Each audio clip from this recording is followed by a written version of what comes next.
Aujourd'hui, je vais faire un top 10. Et j'ai du mal à faire mes top 10.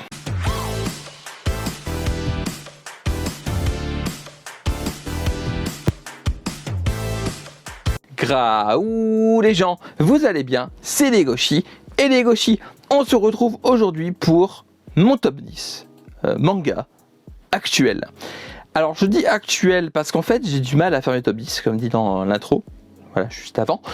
Du coup ce top 10 dans 3 mois il risque d'avoir changé déjà. Ouais, quand je dis ça change beaucoup, ça change beaucoup. Déjà j'ai du mal à faire celui-là. Mais j'ai réussi quand même à faire un top 10, à peser les pour et les contre de pourquoi j'aime ces mangas, pourquoi ils devraient être au-dessus d'un autre. Et j'ai réussi à faire un top 10 de mes mangas actuels. Voilà. Et bah du coup, c'est parti. Il y aura donc des 10 places, c'est un top 10, ça c'est logique. Et également des mentions honorables que je vous dirai juste avant de vous dire le numéro 1. Et du coup, bah, c'est parti. On va commencer tout de suite avec le numéro 10. En numéro 10, il y a donc Naruto et Boruto. Ouais, c'est de la triche, j'en ai déjà mis 2. Mais c'est pas de la triche pour moi. Parce qu'en fait, pour moi, Naruto et Boruto, c'est un tout. Voilà. D'où leur place commune. Voilà, dans cette 10e place. Vous vous dites peut-être que Naruto est un peu bas. J'ai presque 3800 mangas, je crois que même que j'ai plus de 3800 mangas. 10e, c'est très bien déjà. Voilà, du coup 10e, voilà pour Naruto et Boruto. Est-ce que j'ai besoin de présenter de quoi parle Naruto et Boruto? Bah c'est un petit ninja, il veut devenir Hokage, qui est le chef du village, voilà, ce ninja s'appelle Naruto, et du coup bah forcément il va avoir des aventures, des péripéties, et il aura une suite qui s'appelle Boruto, voilà, qui est sur son fils, qui s'appelle Boruto. Il n'y a aucune surprise là. Et du coup, bah voilà, c'est la suite des aventures du village de Konoha. Et Boruto est tellement sous-coté de ouf. Boruto, c'est très bien. Voilà, Boruto, c'est la vie. Boruto, c'est trop bien. Voilà. Et du coup, bah pourquoi je l'ai mis en 10e position? Parce que pour moi, c'est un pilier du manga. Boruto est une excellente suite. J'insiste là-dessus. Et du coup, bah, Naruto pour moi est vraiment un pilier. C'est vraiment pour moi, c'est le shonen neketsu par excellence. C'est vraiment pour moi le shonen, comme j'aime dire, le shonen de base qui n'est pas péjoratif dans ma bouche. Un shonen de base pour moi, c'est un shonen qui juste réunit tous les clichés, tous les codes du shonen neketsu pur jus, voilà. Donc quand je dis shonen de base, c'est pas péjoratif, hein, loin de là. Et du coup voilà, donc Naruto pour moi c'est juste le shonen de base ultime. Boruto est exactement comme son prédécesseur qui est une excellente série. Boruto est une excellente série. Du coup voilà, c'est Naruto et Boruto à la 10e place. On passe à la 9e parce qu'après 10, et bah c'est 9 en fait. En 9e position, Shai, juste là, voilà. Shai, pour moi, ça a été un giga coup de cœur dès ses premiers volumes. Shai, c'est l'histoire de super-héros qui représentent leur pays. Chaque héros représente son pays, il y a un héros par pays. Et ils vont être opposés à une organisation qui s'appelle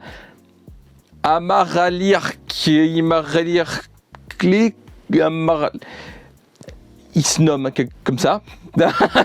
et du coup voilà, bah forcément c'est un manga qui est vraiment de mieux en mieux, qui vraiment s'est bonifié avec le temps, et vraiment c'est un manga qui pour moi est tellement sous-coté, personne n'en parle. Il y a un animé qui arrive, j'espère que l'animé va donner un petit coup de boost au manga, il le mérite tellement. Mais du coup voilà, donc en 9e position il s'agit de Shai, qui est pour moi un manga qui a des thèmes vraiment sombres et matures, alors qu'on dirait pas comme ça. Sur les premières couvertures, on dirait pas que c'est un manga très qui traite je vous laisse découvrir. Voilà, c'est très thème psychologique tout ça. Je vous laisse découvrir ça. Mais vraiment, Shai pour moi c'est extrêmement sous-coté et c'est à découvrir absolument. On passe à la 8e position et c'est pas la position assise.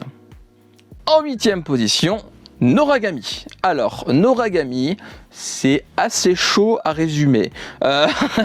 Noragami, c'est un manga qui parle d'un conflit entre des dieux, qui présente le dieu Yato. voilà, qui est un dieu qui n'a pas beaucoup de fidèles, et une héroïne du coup qui va le rencontrer, et je vais pas trop vous en dire parce que vraiment Noragami c'est un manga qui va de surprise en surprise et de découverte en découverte, et vraiment je veux vraiment pas trop vous en dire parce qu'en fait c'est vraiment un manga à découvrir. Ça fait partie des mangas vraiment, si on en connaît un peu trop, le plaisir est, je trouve, diminué. Voilà, donc je vais pas trop vous en dire, juste Noragami, c'est pour moi déjà une claque esthétique de ouf. Les couvertures sont toutes magnifiques, vraiment, il n'y a aucune couverture de moche à Noragami, vraiment aucune, mais vraiment aucune. Et Noragami pour moi c'est un méga coup de cœur qui est vraiment de mieux en mieux, tout comme Shai, et en plus qui approche de sa fin. Au Japon, il manque un seul volume et c'est terminé. Chez nous, il en manquera 2. Si je dis pas de bêtises, à l'heure actuelle où la vidéo sortira. Et vraiment, pour moi, Noragami, c'est un manga qui mérite toute votre attention, qui n'a pas fait beaucoup parler de lui malheureusement, et qui pourtant est une véritable claque. C'est pour moi une claque énorme et pas que esthétique, même au niveau des retournements de situation, pardon. J'adore Noragami. Voilà, Noragami, c'est vraiment beaucoup trop bien. On passe maintenant à la 7e position. En 7e position, il s'agit de Summer Ghost. Summer Ghost est un manga fini en 2 volumes seulement, comme ça, 2 volumes, qui est tiré d'un roman, qui a également eu un film d'animation qui est sorti, il me semble, oui, il est sorti. J'ai pleuré toutes les larmes de mon corps en lisant Summer Ghost. Summer Ghost m'a détruit psychologiquement. Summer Ghost, j'étais vraiment pas bien après ma lecture, mais vraiment pas bien. C'est rare que je me sente aussi déprimé après une lecture. Summer Ghost m'a déprimé. Summer Ghost m'a mis un giga coup de blues dans la tronche après la fin du 2e et dernier volume. Le premier volume est déjà bien triste, mais alors le 2e m'a tué. Clairement. Summer Ghost, pour moi, c'est sans doute le manga le plus émouvant que j'ai lu. C'est sans doute le manga qui m'a fait passer par le plus d'émotions. Vraiment, Summer Ghost, c'est le manga pas feel good par excellence. Enfin, c'est une lecture qui fait du bien, mais vraiment, c'est très triste, très déprimant, très dur. C'est vraiment à lire en connaissance de cause.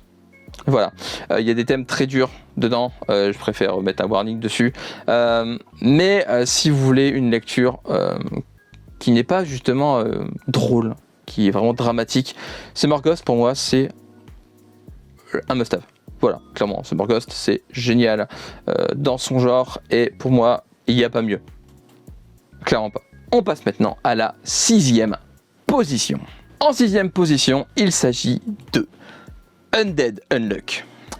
Undead Unluck, c'est ultra sous-coté de ouf. Pareil, il va y avoir un animé, j'espère que ça va un peu remonter la hype autour. Vraiment, je l'espère.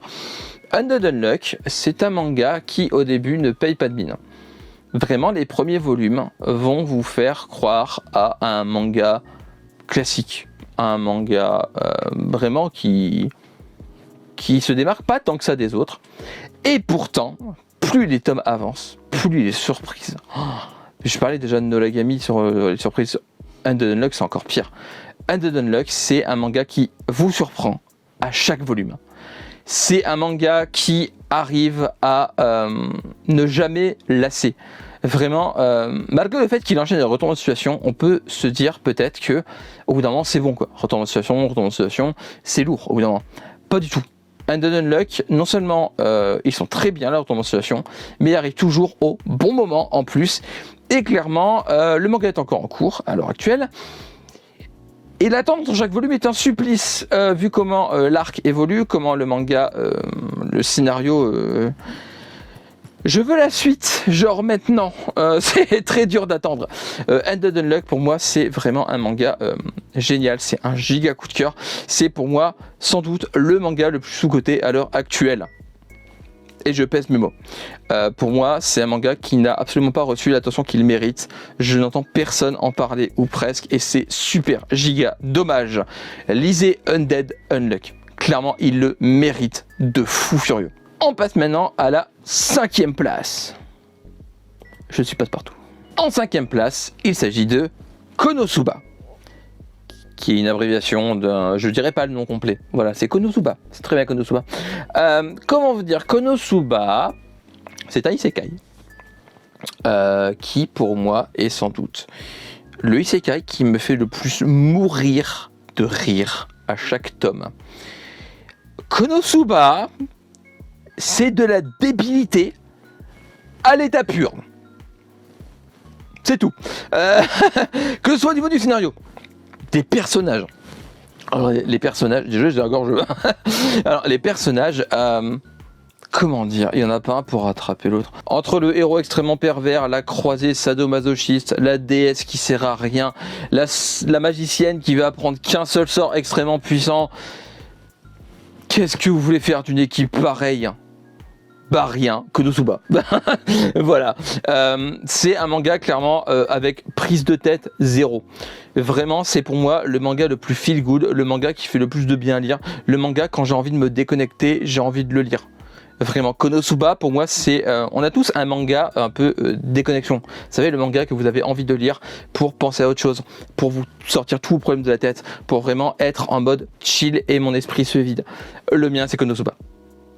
Le mien, c'est clairement Konosuba. Je sais très bien, alors, c'est pas encore arrivé que j'en suis à ce point-là, mais je sais très bien un jour que quand j'aurai un méga coup de blues, quand il y aura trop d'emmerdes dans la même journée, bah, j'aurai trop envie de lire un tome de Konosuba. Même un tome au pif, je m'en fous le premier tome qui passe. Parce qu'en vrai, Konosuba... bah, les histoires se suivent, certes, mais en vrai, mais en prenant un tome au pif, j'arriverai à me rappeler ceux d'avant et c'est bon quoi. Juste Konosuba, c'est une lecture qui est agréable, qui fait rire, qui fait mourir de rire. Et petit point supplémentaire, les romans sont sortis en France et sachez que les romans sont autant à mourir de rire que le manga. Le manga et les romans sont en cours. Au Japon, les romans sont finis. En France, on les a commencé il n'y a pas si longtemps que ça. Mais vraiment, Konosuba, c'est des barres de rire à l'état pur. Et pour moi, c'est le manga j'allais dire un des mangas. Non, c'est le manga qui me fait le plus rire. Juste derrière, il y a lui là, Iruma l'école des démons. Voilà, qui n'est pas dans mon top parce que j'ai dû faire des choix, forcément. Hein, mais je le casse comme ça. Une petite mention honorable à l'avance. Voilà, Iruma l'école des démons, c'est le deuxième manga qui me fait le plus rire. Voilà. Mais clairement, Konosuba, c'est le top du top. Et on passe à la 4e place. En 4e place, c'est encore un isekai. Moi, quand je me réincarne en slime, que j'aime appeler moi quand je me réincarne en limule. Parce que ça me fait rire. Et du coup, vous savez peut-être, si vous me suivez depuis un moment, que moi, quand je me réincarne en slime, c'est un de mes mangas giga coup de cœur. Alors oui, il est que 4e, mais il y a des trucs au-dessus que j'aime mieux, voilà.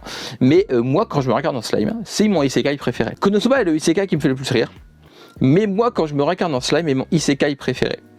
Il est drôle, certes, mais il n'est pas que drôle. Moi, quand je me réincarne en slime, il est aussi extrêmement intelligent, tout comme son personnage principal, Limul. Parce qu'en fait, moi, quand je me réincarne en slime, un rythme très bien dosé entre passage drôle, émouvant, passage un peu stratégique, de guerre, de politique. Vraiment, moi, quand je me réincarne en slime, fait beaucoup de choses et les fait tous à la perfection. Pour moi, c'est clairement un des mangas les plus réussis dans son genre, le plus réussi dans son genre, tout simplement. C'est un manga incroyable. Voilà, vraiment, priez Seigneur Limul. Faites un temple à Seigneur Limul. Seigneur Limul vous accueillera dans... Bon, j'en fais trop là.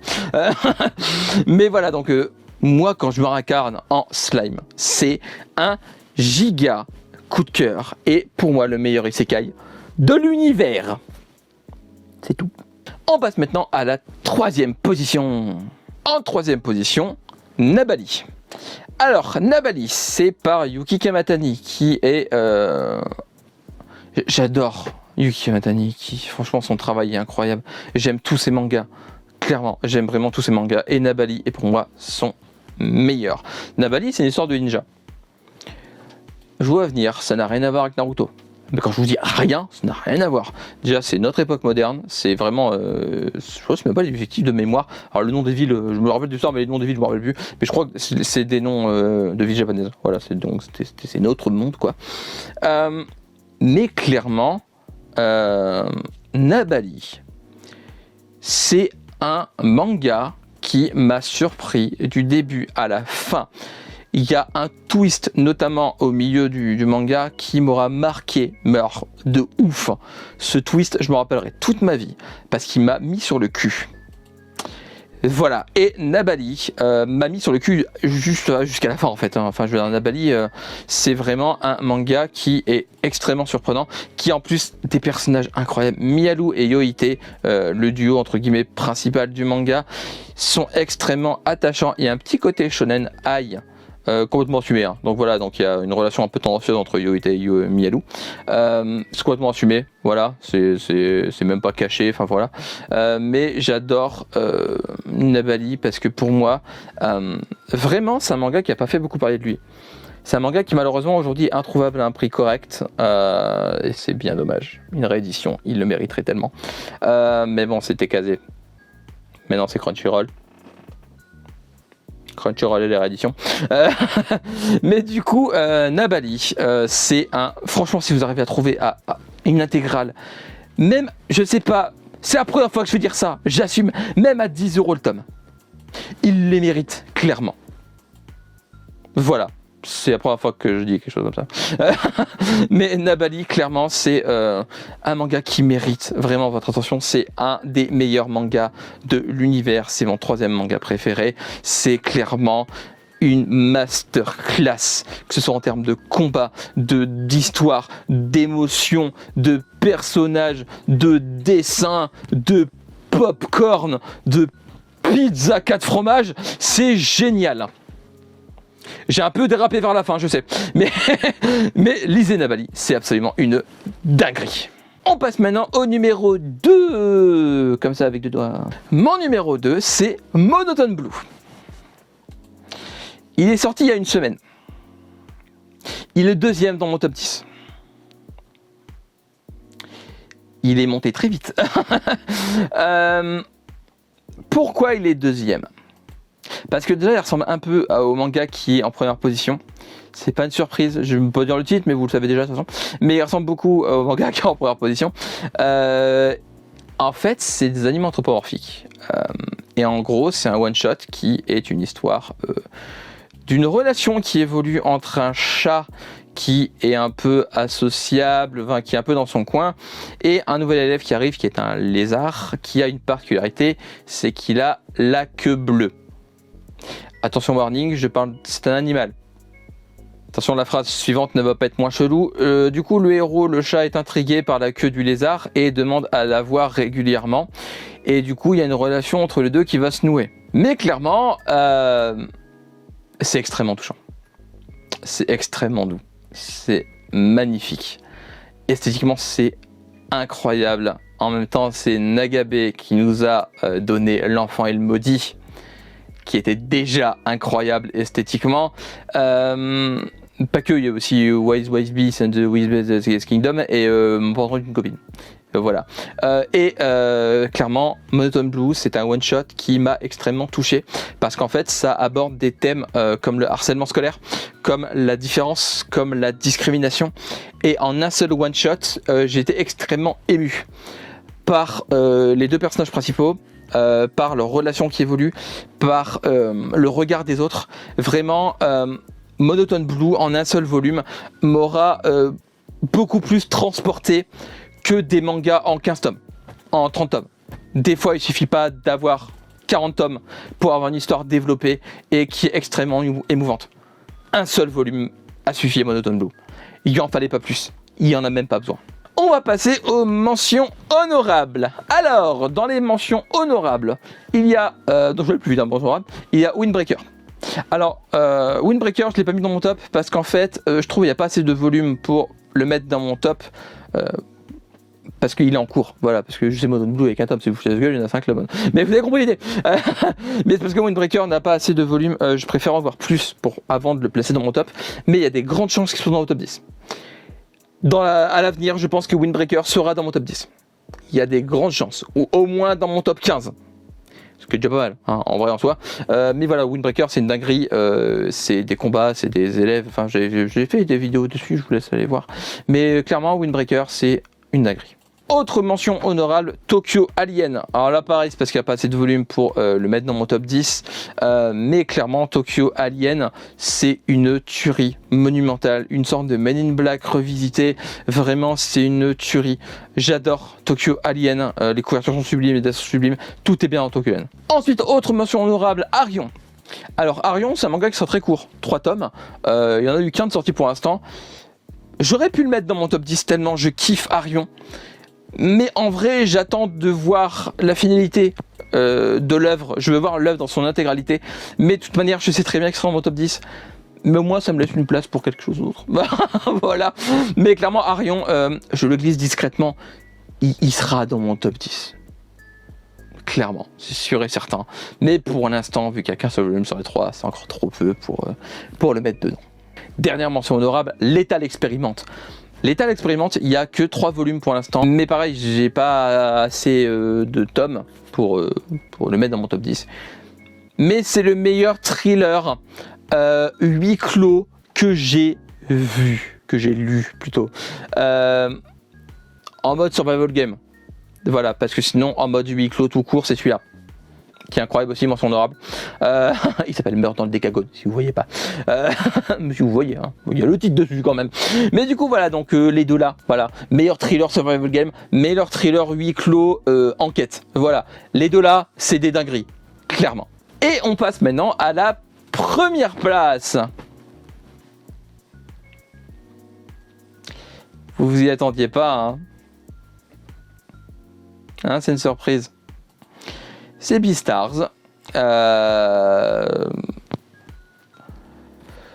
Quelle surprise. Donc Beastars, c'est un manga qui est fini en 22 volumes, qui est pour moi le meilleur manga de l'univers. Je veux dire, mon pseudo, c'est Legoshi Carny. Ça veut dire tout, ça veut tout dire. Voilà. Mais du coup, voilà, donc Beastars, c'est un manga qui traite de beaucoup de thèmes, du harcèlement, de la découverte sexuelle, de la découverte de soi, de la discrimination, de la violence à l'école, de la drogue, de l'addiction. Ça parle de beaucoup de thèmes extrêmement matures, extrêmement bien traités. Beastars traite tous ces thèmes à la perfection, il n'en fait jamais des caisses, il a tout juste ce qu'il faut. La fin est incroyable, je vais déjà dire que la fin était nulle. Non. Vous avez le droit de trouver la fin bof, hein, évidemment. C'est pas vrai. Mais du coup, je rigole. Mais du coup, ouais, Beastars pour moi, c'est pour moi la masterclass par excellence. Je veux dire, Beastars, il y a tout qui est bien. Je veux dire, les dessins sont géniaux. Il y a tout. Il y a rien à acheter chez Beastars. Rien. J'ai l'air extrêmement objectif, n'est-ce pas? Mais du coup, voilà. Donc, je vais pas tergiverser pendant 3 heures. De toute façon, vous l'avez vu venir. Beastars, c'est mon. Voilà. Les Beastars, quoi. Et du coup, voilà, c'est mon top 10. N'hésitez pas à me dire en commentaire ce que vous pensez du top. Voilà, c'est mon top 10 actuel qui changera dans 2 semaines. Mais c'est mon top. Voilà, n'hésitez pas à me donner. Alors, peut-être pas un top 10 si vous voulez pas vous prendre la tête. Peut-être un top 3. Voilà, mettez un top 3 de vos mangas préférés. Et je parle bien manga, pas animé, parce que le top animé, il arrive. Voilà. Bientôt, je sais pas quand, un jour, mais voilà, donc dites-moi vos top 3 mangas en commentaire, n'hésitez pas comme d'habitude à me suivre sur mes différents réseaux, Instagram, Facebook, TikTok, le Discord, tout ça c'est dans la barre d'infos du descriptif juste en dessous. N'hésitez pas à, comme d'habitude, activer la cloche, partager la vidéo, liker, à vous abonner parce que c'est important pour ne rien rater, lisez des mangas, regardez des animés, jouez à des jeux vidéo, mangez des pommes parce que c'est très bon les pommes. On se retrouve bientôt pour une nouvelle vidéo. D'ici là, prenez soin de vous, portez-vous bien. Je vous fais des graou les gens. À la prochaine. Bye bye. Tchou. Et tchou tchou.